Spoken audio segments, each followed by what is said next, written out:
যত ইস্তেগফার হতে পারে এর মধ্যে সবচেয়ে শ্রেষ্ঠতম ইস্তেগফার নাম কি? কথা কন। বুখারীর বর্ণনা, শাদ্দাদ ইবনে আউস রাদিয়াল্লাহু তাআলা আনহু বর্ণনা করেন, এই সাইয়্যিদুল ইস্তেগফার দিনের বেলা যে পড়বে ওই দিনে মারা গেলে সে জান্নাতি। এই সাইয়্যিদুল ইস্তেগফার রাতের বেলা যে পড়বে ওই রাতে যদি ইন্তেকাল হয় ওই লোকটা জান্নাতি।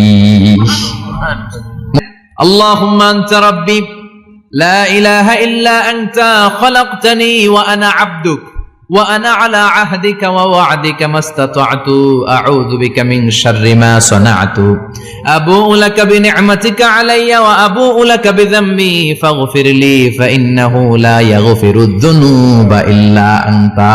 সুবহানাল্লাহ পড়েন। সুবহানাল্লাহ। আজকে রাতে পড়ছেন, মারা গেলে জান্নাতি। আল্লাহু আকবার।